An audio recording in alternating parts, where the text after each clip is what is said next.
So now I think quickly we'll move to Sister Judy for our next part, that is to go through, and for that, first of all, Brother Manoj is able to be with us now. That's great.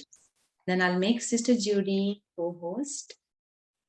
Yeah, she's here. So thank you, Sister Anu, and hope I'm audible clearly.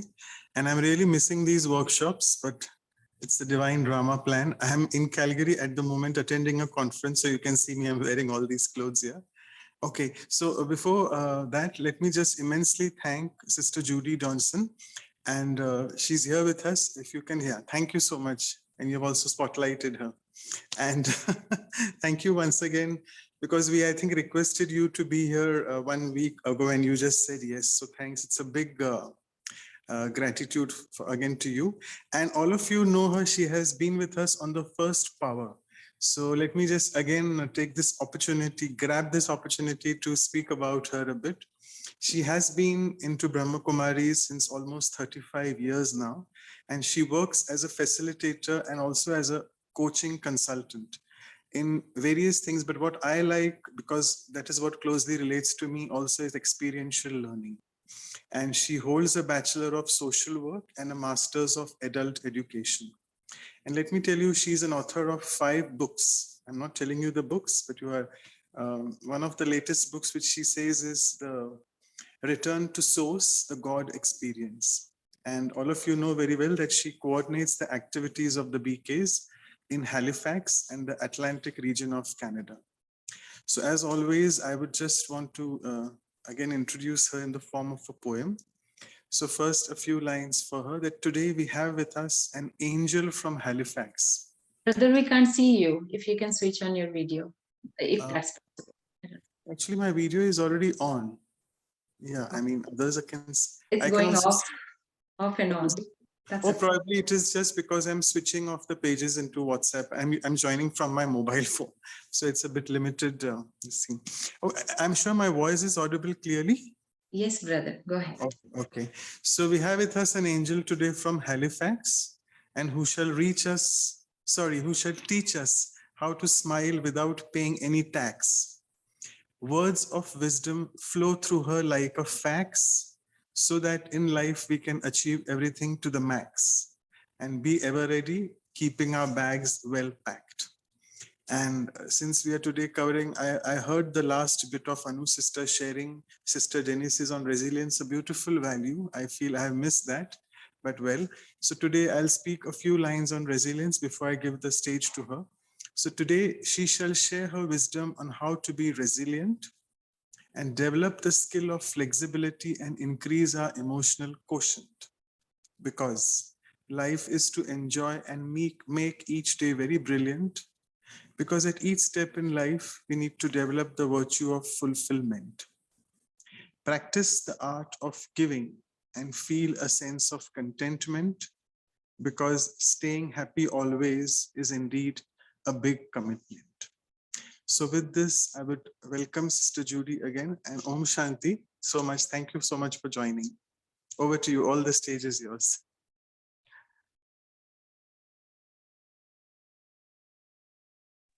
Thank you, Manoj. Bye. Om Shanti. And don't you look dapper in your doctor outfit, doctor conference outfit. Very nice. We've been following you across the country of Canada, and now you're out west, quite far away from me, but it's been wonderful what you've been doing here in Canada. Thank you for that. Wonderful service. Every one of the classes has been just rich and joyful. So really appreciate that. Thank you. I'll also take a moment. Thank you, Manoj brother, for making the time and joining, because he's in a conference in Calgary and he was not actually about to join, but he said to join, introduce Sister Judy. So we all also met him. And thank you, brother, for doing great service in Canada, as Sister Judy said. Thank you. All thanks to Baba. Thank you, all of you. I'll be leaving soon. Okay, Om Shanti. Thank you. And hello, everyone. And thank you, Anuben, for your beautiful hosting of this. It's just, it's a very sustaining series. I poke in every now and then, but I listen to the recordings. And they're wonderful, absolutely wonderful. So this is a beautiful service initiative as well. Thank you. And I'm looking just to see some faces, and I see some faces I know, and lots of screens with pictures I know. So that's really nice. So welcome, everyone. I think you've already been sitting for a little bit of time, have you?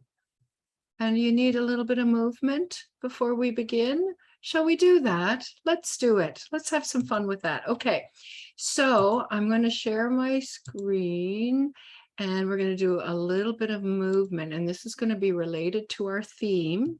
But first of all, let's just begin with a moment of silence together, shall we?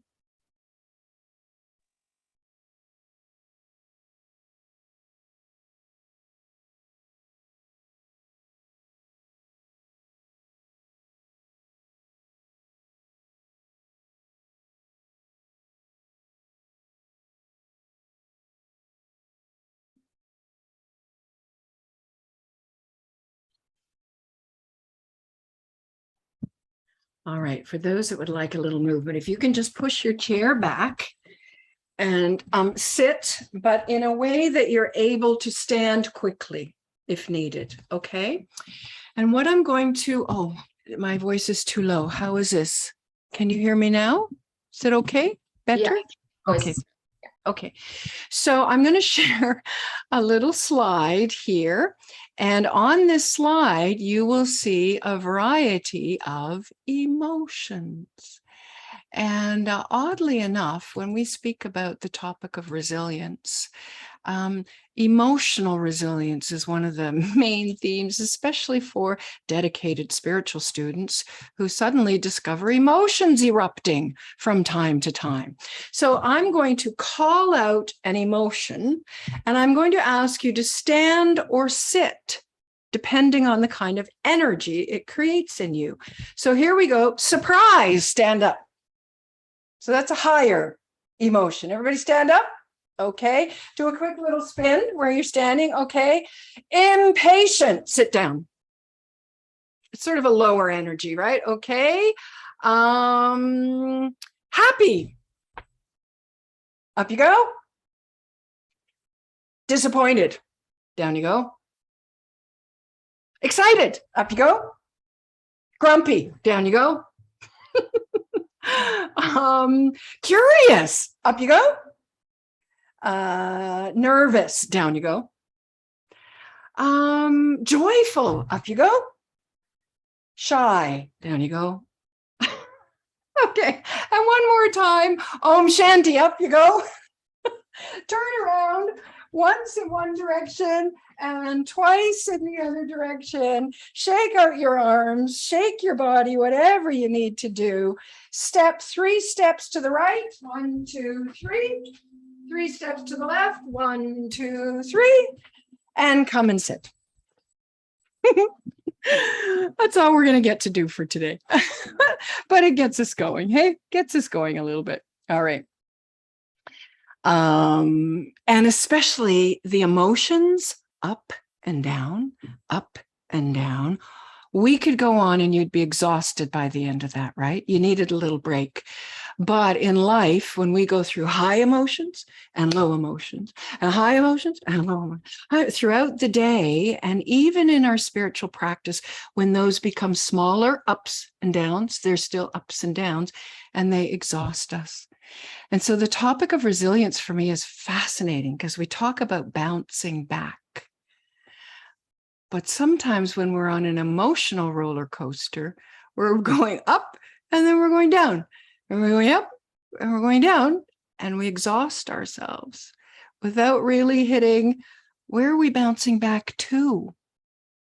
We want to bounce back to our highest state, right? Soul consciousness. So much of our emotional fluctuation is actually what we need resilience for right now. A lot of it's the internal fluctuation. But I digress. I have thought about this topic a lot. It's a field in which I work professionally. And so I wanted to bring you today a little bit from the field, like from the research around resilience, but then, of course, how it applies to us as spiritual students at this time in the Kalpa, in the cycle of time, in the drama we're living right now in the world.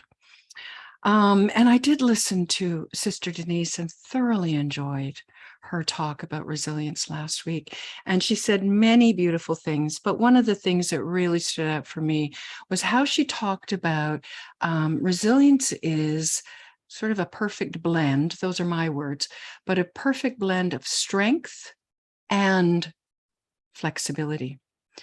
And she used the power to discern and to face, which I love both of those powers.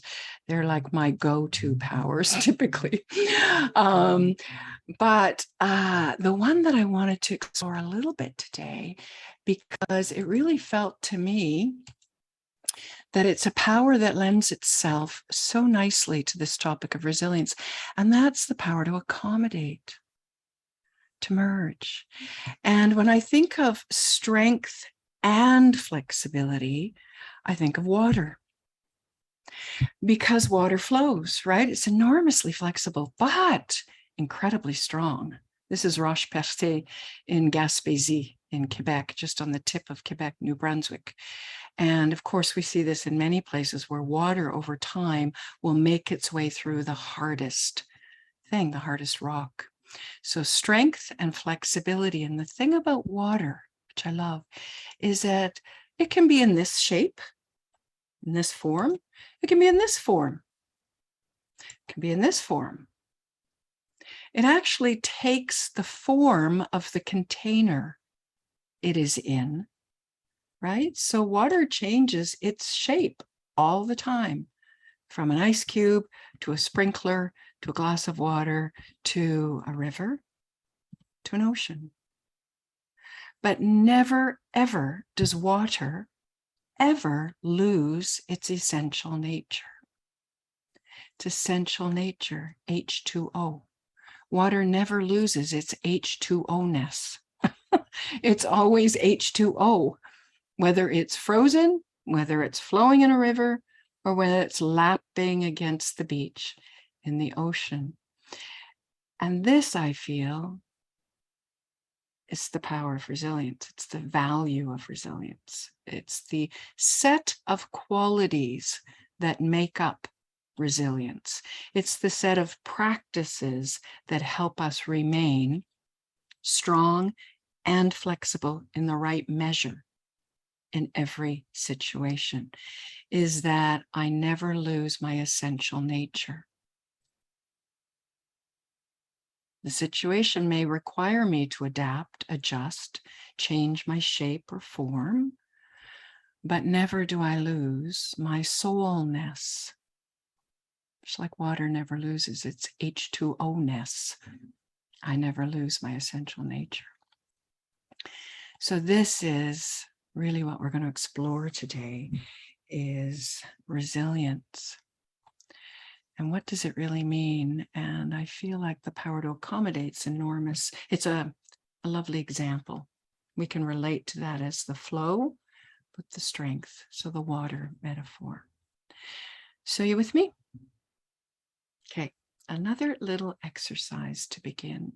If you can all just cross your arms in front of your body. I'd like you just to settle into that feeling, arms crossed. Some of us do this a lot. I don't do this posture so much, but every now and then I do. It's kind of a comfortable place to put the arms, depending on how you're standing or sitting. But I'd just like you to have your arms crossed like this and take a moment to see how that feels.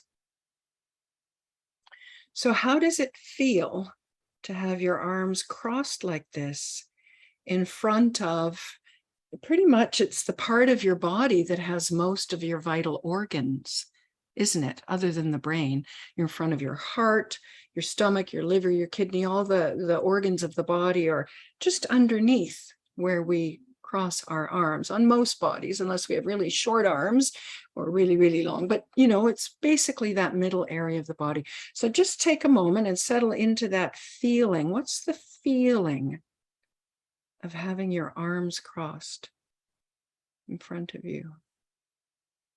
Now you can't chat box because your arms are crossed, so don't do that. And you can't unmute either, so just take a moment and think about how that feels. And I don't know about you, for me it feels a little bit clenched, but also, so I have to sort of lift my shoulders up to make sure I'm still dignified, because otherwise you curve in like this, right?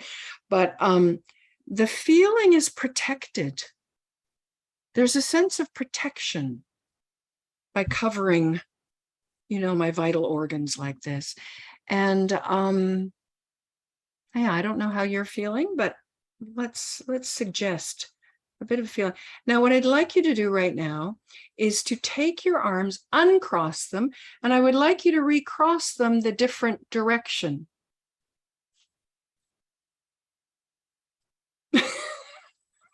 Can you get the different?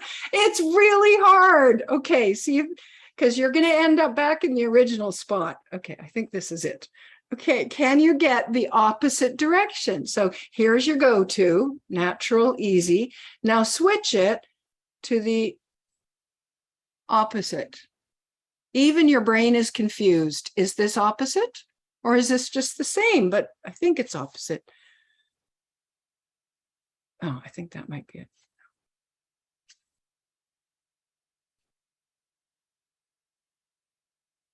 Okay. It's hard, isn't it? Isn't it interesting? All right. So I have to actually look down and see which arm is across the top and then make sure the other arm is across the top. That's the only way I can do it. It doesn't really happen naturally otherwise. Are you finding that as well? Okay. So I think this has a lot to do with resilience. Because to be resilient, you have to be agile enough, right? When Denise Ben talked about discerning, you have to discern what's needed in a situation, but you have to be flexible enough to do it. And what we have done as souls over time is we have set ourselves in a fixed posture. This works for me. This works for me. It's comfortable, it's familiar. But as a soul internally, I've also set a fixed posture of protection, right? I'm protecting the vital organs in the body when I do this, but for the soul, it's an energetic stance, an energetic posture I have adopted over time to protect the vulnerable parts of me.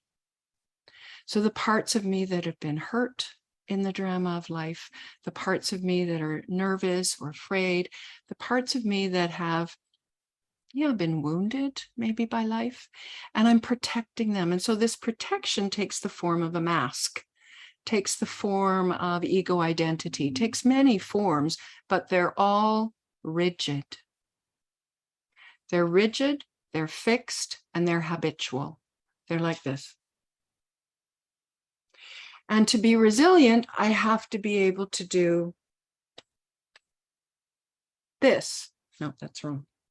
Yeah, I have to be able to shift the posture, my energy posture. That's what flexible means, right? I have to be able to shift quickly the posture of the soul, the energy stance of the soul, frame of mind. This is resilience. It is developed over time, and there are some core practices that help us with that. And that's what I'd like to explore today. Anu Ben, does that make sense? Yeah. Totally. My God, it's a revelation. I didn't know that. I know. It's amazing to see, isn't it, in yourself how, and we don't even know that we're doing this all the time. So we can say all the right words. I'm going to be flexible. I'm going to do this. I'm going to do that. But the problem is habitually, we always do this. Whenever it comes to protect the self, we do this. I think that what makes resilience so valuable for us right now is that as the world starts to fall apart a little bit, I don't know if you've noticed in Canada, but this is a country that used to work really well. In fact, people come to this country because it works so well, right? In the last year, somehow, I've noticed things breaking, really, really breaking. And, it took me 6 months to get a passport renewed. And I know in Vancouver, they were sleeping on the street outside of the passport center. Canada. How is this possible? Right? So as the world begins to, things break, or they don't quite work the way we think they should, or even the way they used to. Just a year ago, our healthcare system is a primary example, right?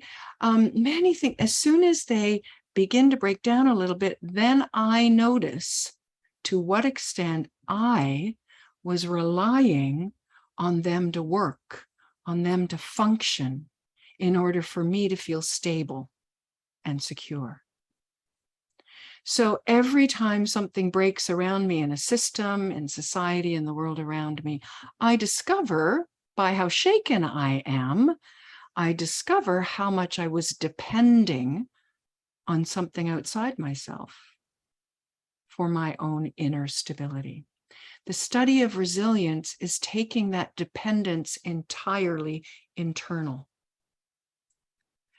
But I discover my resilience and I develop my resilience in the way I learn to cope or respond to the things outside me that are shaking me.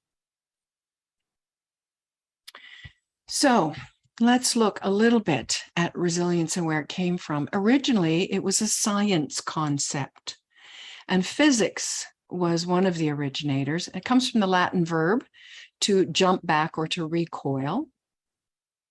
So in physics, it's the ability of an elastic material, like the elastic band, to absorb the energy, the kinetic energy of the stretch, and then release it back into its original shape.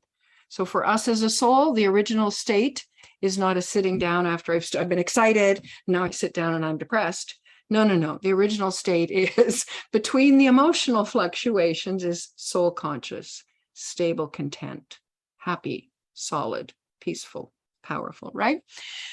But this term from science actually got taken up for the very first time ever in the 1970s, 1976. A woman by the name of Emmy Werner applied resilience to people. And she coined the term for the first time, psychological resilience. And in Hawaii, she studied a little cohort of children who were in a disadvantaged, very marginalized community.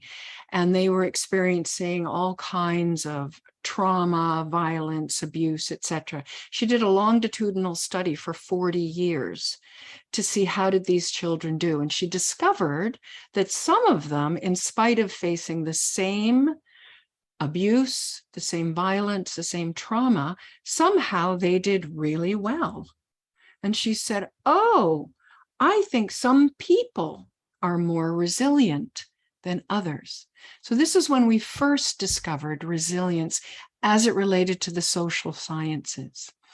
And since that time, we have learned so much. So this is Emmy Werner's words herself: mental processes and behaviors that promote personal assets and protect the self from the potential negative effects of stressors.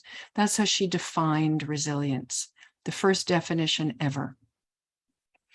And then she went on to say they are the psychological and behavioral capabilities that allow a person to remain calm during crises, chaos, and to move on from the incident without long-term negative consequences.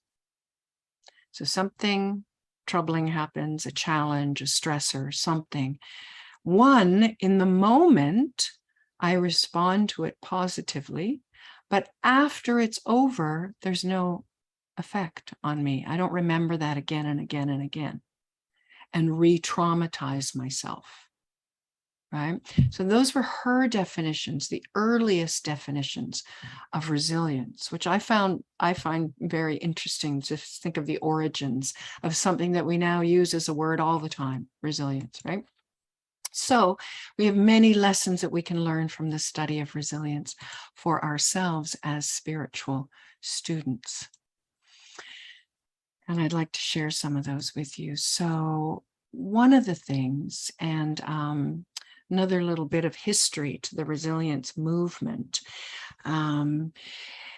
psychology has sort of owned the study of resilience primarily in the last 30, 40 years. And something happened in psychology when, with the invention of the MRI machine. So the magnetic resonance imaging scan, right? And that was in the early 80s. It's quite a while ago now. We didn't have one here for quite a bit later in Halifax, but these machines can look at a brain. They can do a brain scan, well, any part, but initially when we use them for brain scans, it's like they can do little slices of the brain and they can see exactly what's happening in each millimeter, smaller than that, of the brain. And what we discovered through the MRI scans is that every time somebody tells their trauma story, they tell what happened to them. This bad thing happened this morning. I went here. My boss yelled at me today. My mother-in-law is always picking at me. She said that every time we tell our story of something that happened to us, something negative, something we didn't like, a stressor, a challenge, every time we tell that story, we wire the neural networks of our brain together. At the time, we didn't know much about neurophysics, neuroscience, right, in the 80s, very early days. But what they called it at that time is that we're creating scar tissue on the brain. They didn't know it was wiring together, firing together, neural networks. Now we understand that a neural network gets solidified and it becomes the go-to option, the channel, the pathway that the brain takes, the least resistance, right? Which is why we're developing positive sanskaras, right? We're practicing positive virtues and values and qualities so that they get fixed in our brains. They become the go-to. But at the time, this was a shocking discovery for psychology. In fact, it meant for an identity crisis. Because, oh my goodness, our primary tool in psychology is therapeutic, is psychotherapy, which is taking people into the traumas to discover how to release from them. So we all know it's important to at least say the trauma once. It has to come out. It has to be told. Otherwise, it's suppressed and it's warping the person's energy. Fine, we know that. But to tell it again and again and again and again just reinforces it, re-victimizes the person, right? So they discovered as a result of that, they created a field of study called positive psychology. Martin Seligman is considered the father of positive psychology, where the study of resilience resides today. We've learned a lot about resilience since then. And I'd like to share with you today that there are actually, what makes a person thrive in chaos? Lots of things. The initial studies, faith in the self, someone has faith in me, even in a really terrible situation. If even one person has faith in you, you stand a better chance of surviving that situation, right? Of being resilient. Trusting in positive outcomes. It's considered a naive outlook, but in innocence of believing in positive outcomes actually supports resilience. A purpose or meaning in life that's greater than the circumstance you're in. So the studies have shown people inside church communities, inside spiritual communities, do far better just because they have a greater purpose or meaning than their daily, ordinary living, right? Determination, community of any kind, and a connection to a higher power. So these are early studies that tell us in those children, say in Hawaii, or in anybody today from a psychology perspective. This is what the field of positive psychology is revealing for us about what helps a person be resilient. So you can look at this yourself and go check, check, check, check, which ones of those you see in yourself. And if something's missing, well, then circle that one, please. Spend a little bit of time in that one because it's very important. for your own resilience. But what we have discovered, because it's now 40, almost 50 years of the study of resilience, a lot has happened in this field since those very early days. And I would like to share with you the 3 levels of resilience that have emerged in the past 40 years, and in particular focus on the highest level, because I feel that's where spiritual students are at this time. Okay? Yeah? Thumbs up? Yeah. Okay. Thanks, Anu. It's nice to see a human face.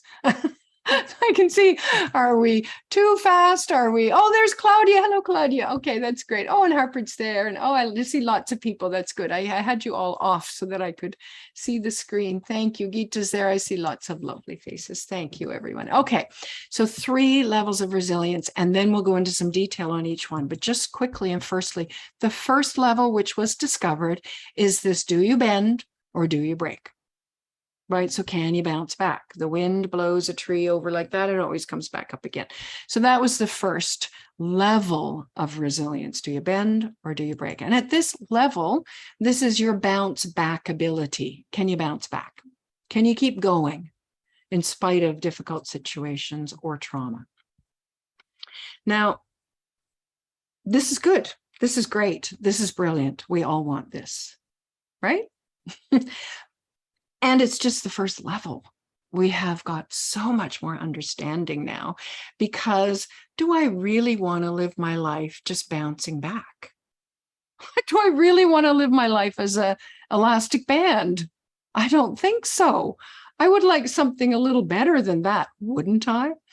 I confess to, I have 2 daughters, and as a single mom, and they're old and gone away now, but when they're younger days, we used to have a pizza movie night every Friday night. So I've watched all the Disney movies, of course.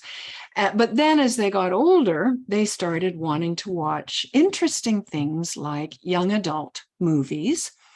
And at that era of movies that were kind of acceptable for families to watch, because that's all we ever watched, the movies were dystopian. You know this word? It's like after the world blows up and then people live on. They're called dystopia movies.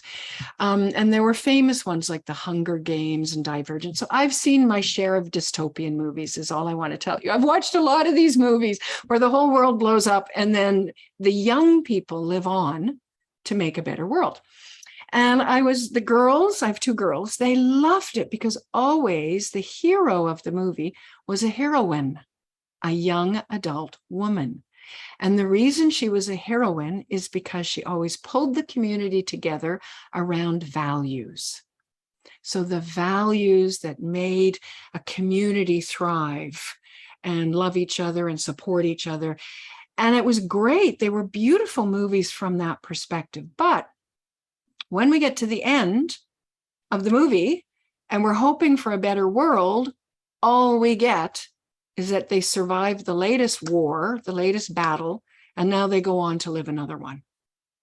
And that's part 2 of the trilogy, or part 3 of the trilogy. And when the trilogy's over, the world didn't get any better and they didn't get any better. They just are ready to fight another battle.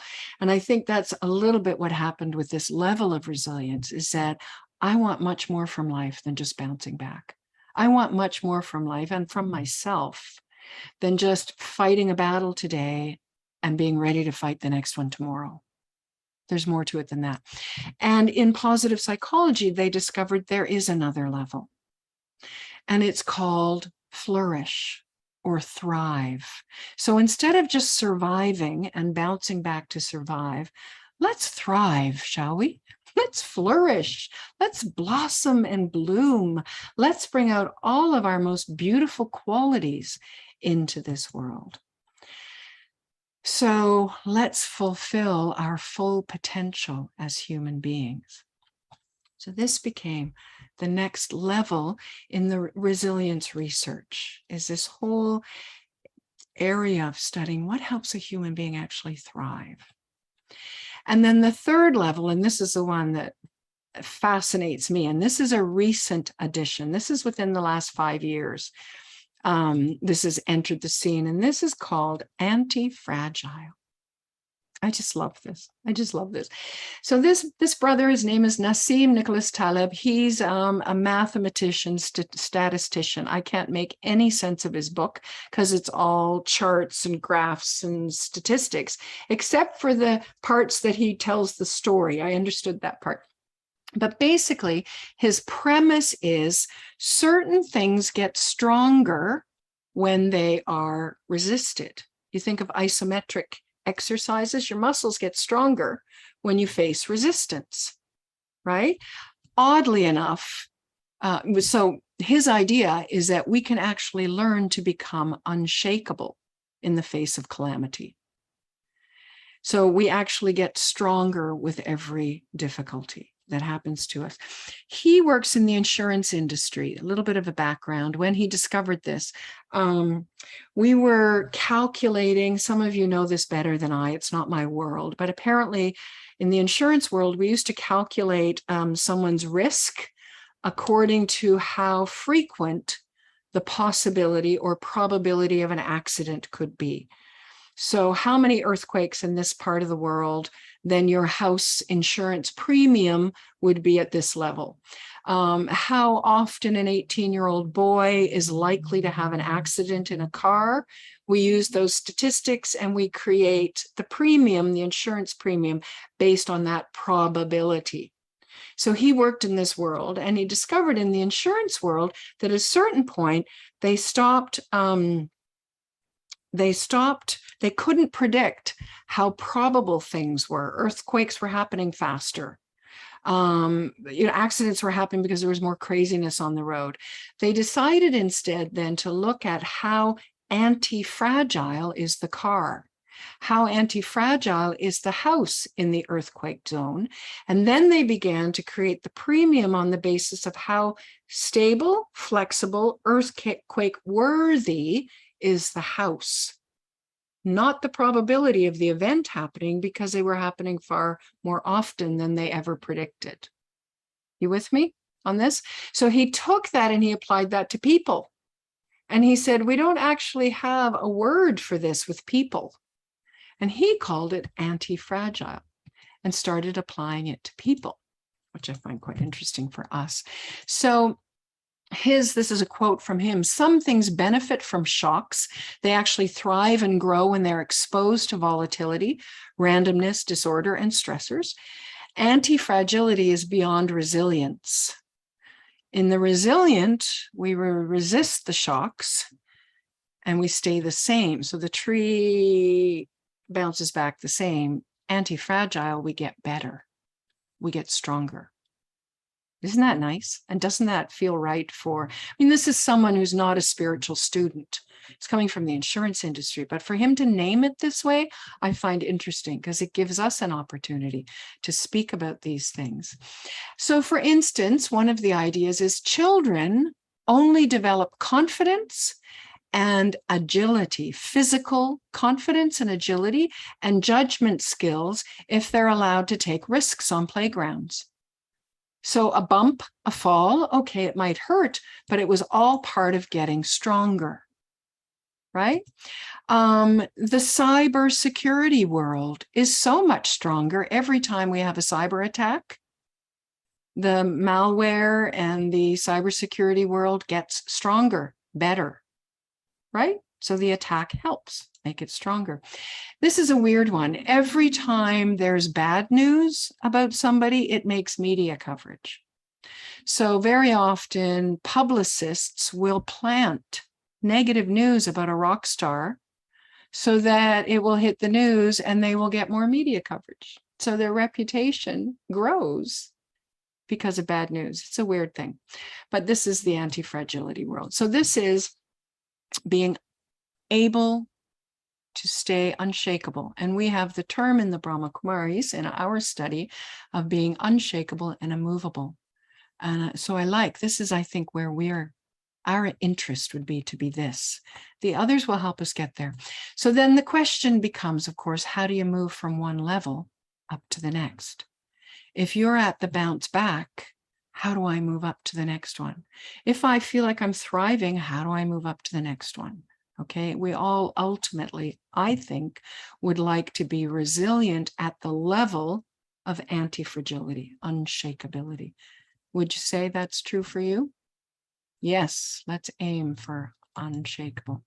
So first level, this one's quite simple actually. And I'm going to ask you because you're all resilient or you wouldn't be here today. You're all bouncing back from who knows how many life challenges. You wouldn't be in this session today if you weren't already at the first level. So you're bouncing back. So I'm going to ask you, what is the attitude that you have developed in the face of life's bumps and challenges? Okay, and I'm going to give you a series of options and ask you to pick which one for you. And you can type it in the chat box or just screenshot it for you or just quietly smile to yourself, whatever you would like. But here they go, a series of quotes that come from the resilience world. First one, scars remind us of where we've been. They don't have to dictate where we're going. So that's a piece of wisdom that a resilient person would live by. So it becomes an attitude. Next one, the only point is to flourish and to aid the flourishing of others. So one of the things that helps us be resilient is to be helping others. Keeps us resilient, right?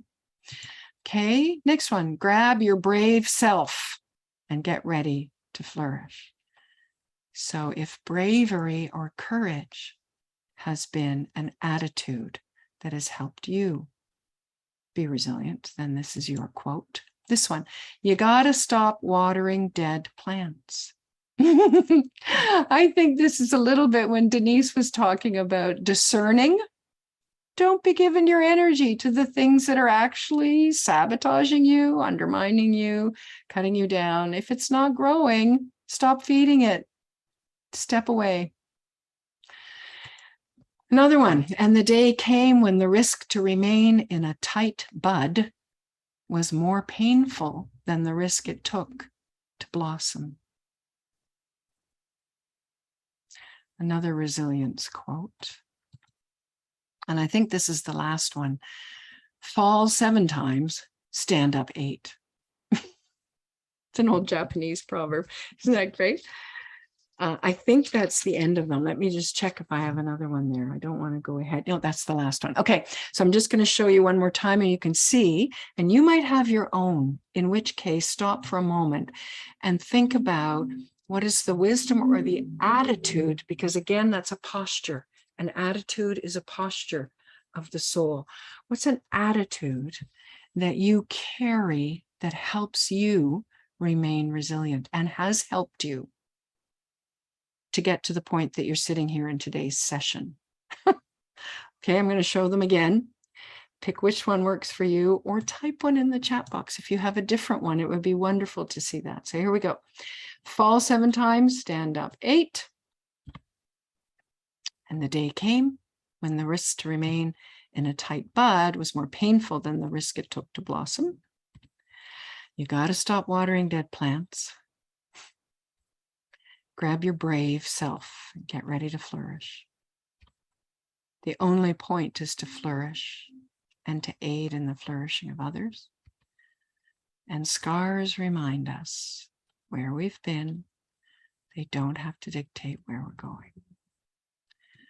So take a moment, and I love it. You've got, people are adding here, adding your own. I love that. Add some new ones for us. This is great. When you face any hard position, bend, don't break. This too shall pass. That's excellent. I am not what I was yesterday. I am what I am today and who I choose to be. Beautiful.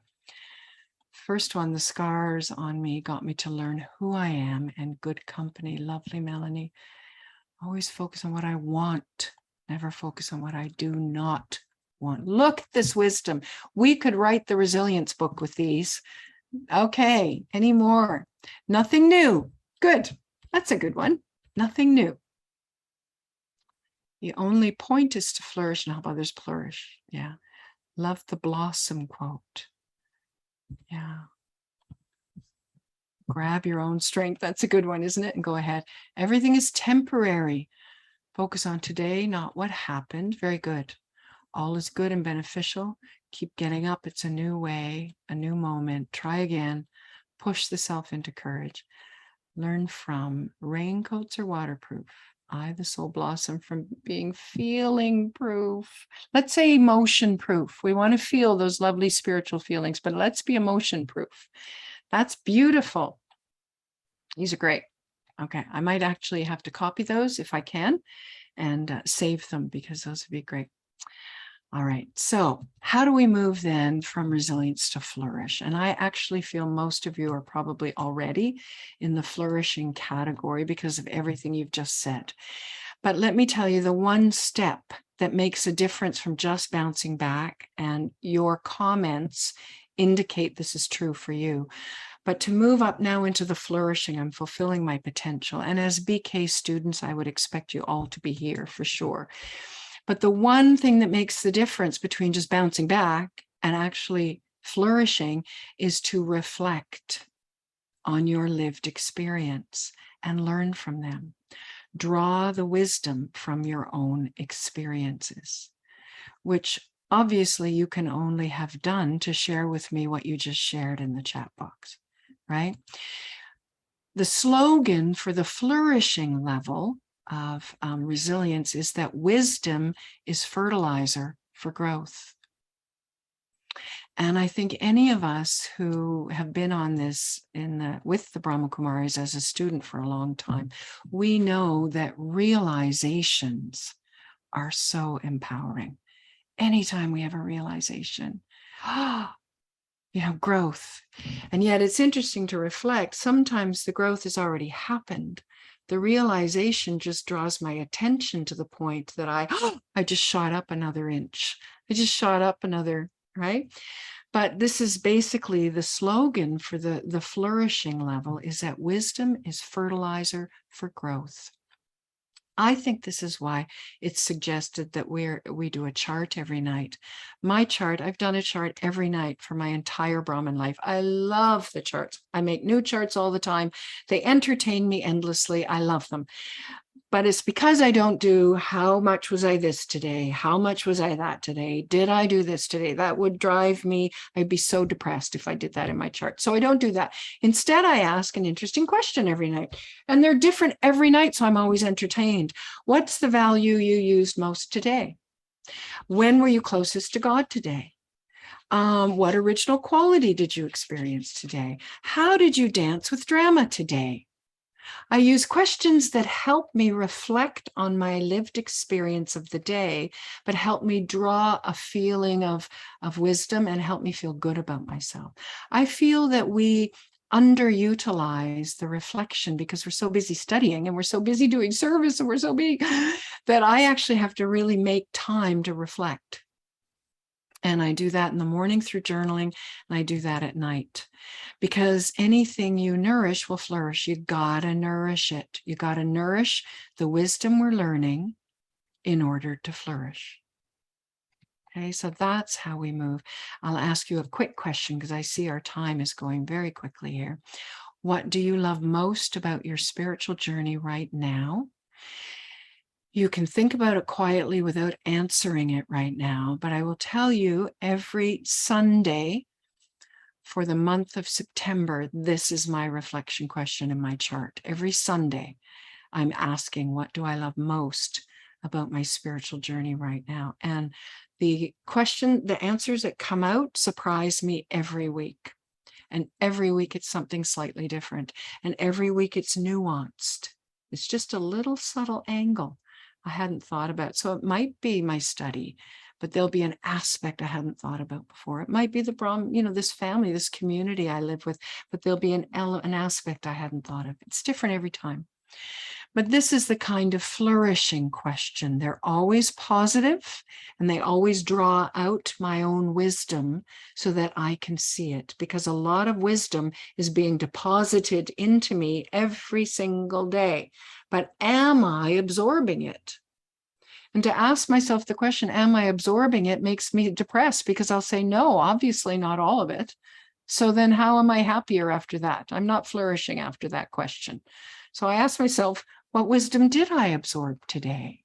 It's a harder question to answer, but that's a resilience, flourishing question. So you're welcome to ask yourself this question on a weekly or monthly or daily basis, whatever works for you. All right, because we grow what we pay attention to. Obviously, we know this. Okay, I'm going to move quickly to the last level. Is that okay if I move on? You get level 2, right? Reflecting, drawing your wisdom, seeing your wisdom so that it becomes part of your beauty. If you don't see it, maybe others see it, and that's great, but you have to see it yourself. You have to reflect on it yourself. Okay, I'm going to move on. All right, so the last one is this anti-fragile business. Such a one. Okay. And what we know from the positive psychology study, because now they're turning their attention to this, even though it came from the insurance industry, risk assessment world, in reality, it's now getting applied to people. And we know this from a spiritual study, the Brahma Kumaris, that we want to become this. But in order to get to this level, you can't just reflect. You can't just bounce back. You can't just have the personal qualities that help you. You actually have to practice. It requires a daily commitment to a regular practice in order to become anti-fragile. And the 3 main practices, and we all know these, but I'm going to say them out loud. Oh, and this is the isometrics, right? You can't get strong unless you have to confess the sirens increase my practice. Every time there's a siren, instantly I give power to good wishes to them. So that's another example of anti-fragile. Instead of being affected and nervous or worried, immediately go to give power, give strength, give courage. So that's an example of becoming anti-fragile. It's a practice. We have many practices for this, but I'm going to share the 3 main ones. And this gentleman here is just an example of you don't get strong unless you practice. You can't become anti-fragile unless you practice. So the first one is every day I have to connect with something bigger than the situation I'm in. We have the great fortune in the Brahma Kumaris to study every morning, and we connect with a knowledge, an understanding, a viewpoint that is much bigger than what I'm cooking for dinner today or what's happening in the strategic planning inside my organization. And that is what brings me higher to a higher level and therefore a more stable level, because it's not in the push and pull of the drama. More important than that is churning it, not just absorbing the points, but churning it. In morning class here, we hear from each person every morning. It takes us a half an hour to hear from every person. It takes a great deal of patience and love to hear from every person in our 14-person morning class. Every day we do that, and every day there's a jewel from somebody I hadn't expected. Every day there's a catalyst for me to think deeper on what I was thinking about. This churning, and especially in a collective, is an incredible tool for increasing your own anti-fragility, your own resilience. So that's one of the practices that I will share with you, and it's one of the known ones. The second one, of course, is to meditate. Second one, but the purpose of meditating, and we don't all get there in our meditation. We can sit and we can relax, and that's good, but I'd still be in my body. I actually have to practice detaching from my story. I have to be beyond the Judy, the daily Judy that I know. In order to become anti-fragile, that steps me up above myself and beyond myself. So that's number 2 practice. And number 3 practice is make friends with the drama of life. On a daily basis, am I looking for the benefit in every situation, especially those hard ones? If I'm just bouncing back from it, I'm not flourishing and I'm not becoming anti-fragile. I have to actually make friends with the drama of life. I have to look at it and see, what's the benefit in this happening right now? What virtue or power is it bringing out in me that I wasn't using enough that I really can use more and I want to use more, right? What is it revealing to me about myself? What's it revealing about others? What's it revealing about what's needed at this time? Basically, I become such a student of life and I watch the drama and I make friends with it. Okay, I know I can see I need to move on here. So, and we heard this week in one of our classes. Rehearsals continue in order to show us where we're strong.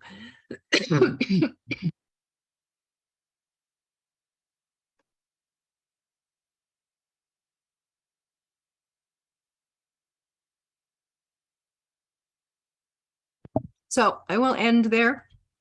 Om Shanti. And let you manage the end. But I have these blessings for you. Beautiful. Thank you so much, Sister Judy. I'm sure your throat will calm down because we want you to take us through the end.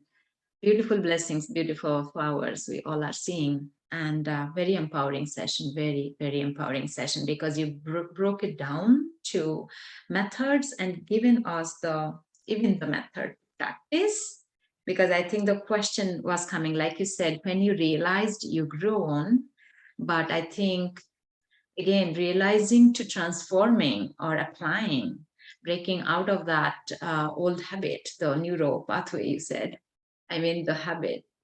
No, I realized I shouldn't do it, but transforming it needs a great practice. If anything you can add to that, maybe now or later, that would be great. Yeah, training it. It's such a good point, Anu, because somebody said here the other day, if you want to know how wise you are in a moment where you're reflecting on a mistake you made, look back and ask yourself, for me to be a better person, the best person I could be, what would I do differently in that situation? And recognize in that instant, you know the answer. You automatically know the answer. The wisdom's there. I may not have the power to do it. And that's where the catch is. I know what to do. I don't always have the power. So that's why the practices are so necessary for the anti-fragility, right? Yeah. Great. Thank you so much, Sister Judy. And I think if you can, we will definitely ask you to take us through a few minutes of meditation. But if I can take a minute before that to announce. Can I yeah, talk also to... after that, Sister Claudia. Yes, sister, I'll just quickly announce because after listening to today's class, I'm sure when we'll implement some methods, we'll go to peace, we'll experience peace within us. Our next session in the Values for Life series is next week, 17th of September, 8 p.m. India. That's, for us, 7:30 West Coast. So please see, is peace, for which we'll have our senior sister Vedanti Didi joining from Africa. She's the director of Brahma Kumaris. So please come and join and see how the spiritual power of peace we can take forward into our life. And as we always do, the workshop following would be on peace, and we'll have Sister Moira to take us through again the churning of peace. And that would be, of course, 24th after a week. And we always have a silence retreat at the end of the month. So this time it would be again on peace. So next 3 programs will be on peace.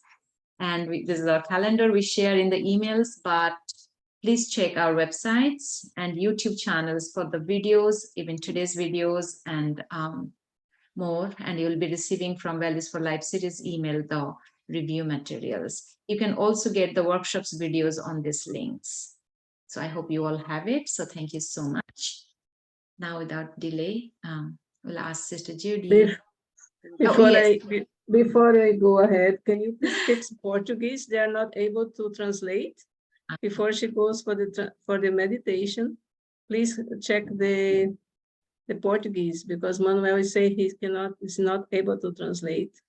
So maybe my little brother was disconnected. Okay, so I'll check. Yeah. Okay, Judy, it's so nice to have you with us today. And I knew that you were going to be, because I know your resilience for a long time, we know each other. And when this point came, I said, well, she's going to be the best, not the best, but one good one, because I know how you are resilient and how much you, when you teach, you can teach the practical part, because we have a very nice, with Sister Denise was very nice and deep. Now you come and show us how to put into practice whatever she said. So that's why it was so, so nice. And actually, when I see the way how I look myself into resilience, I did not know where was my level. So I thought, oh, I'm not too bad, because I think the drama I learned for my life. Drama is always accurate, everything we have to go, because otherwise, if you try to go against drama, drama comes very strong against us. So it doesn't work. We just have to let go and then go. So, but it was very nice to see all the different, all the different levels of resilience. And thank you so much for sharing with us. I am sure everybody really enjoyed. And thank you for being with us, even the last moment when we call you and you say Haji. Okay, good.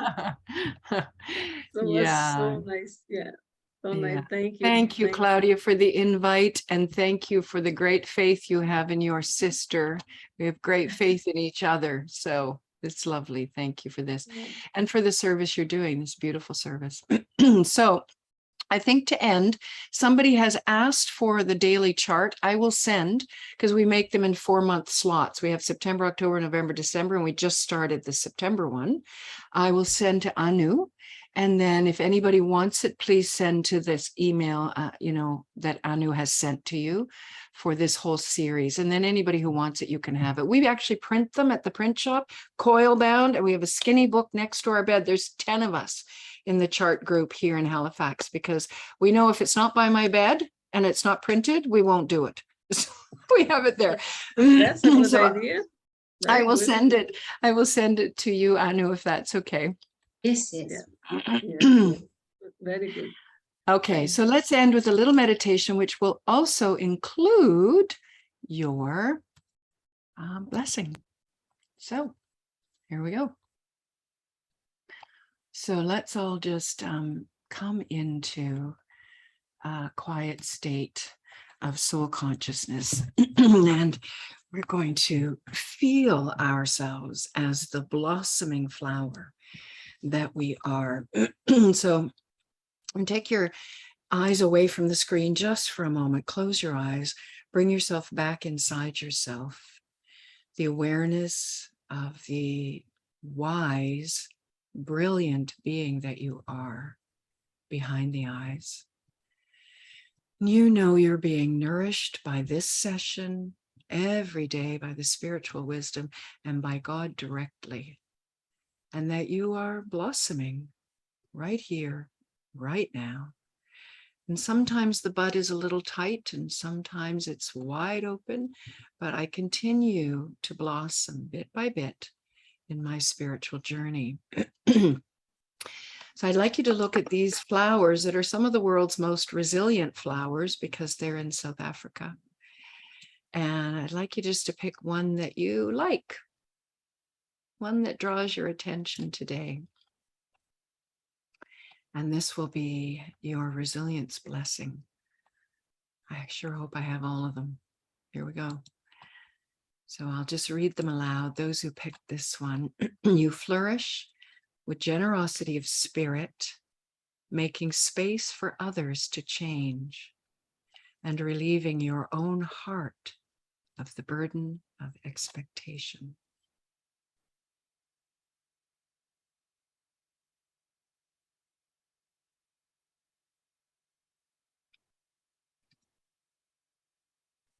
Those who picked this flower, you flourish with courage in your heart to speak with gentle honesty and act with integrity in all you do.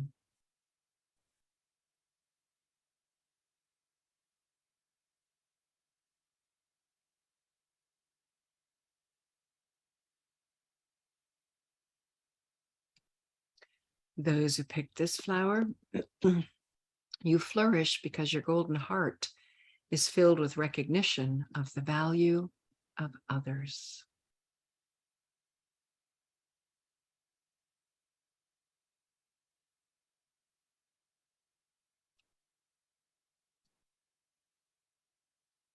Those who pick this flower, you flourish as a special soul who speaks with such sincerity that your words can penetrate closed ears and unlock broken hearts.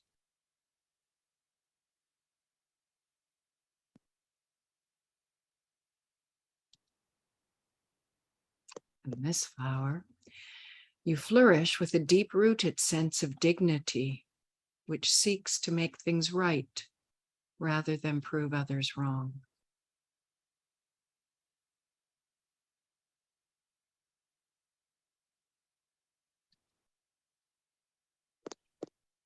And for this flower, you flourish because your loyalty to positive outcomes attracts the cooperation and trust of those with whom you work.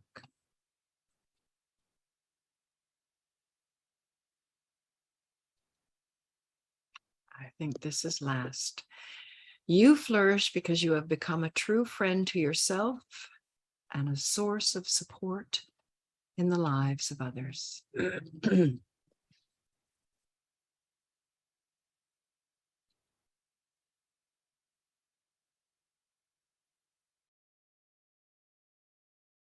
Om Shanti, flowers.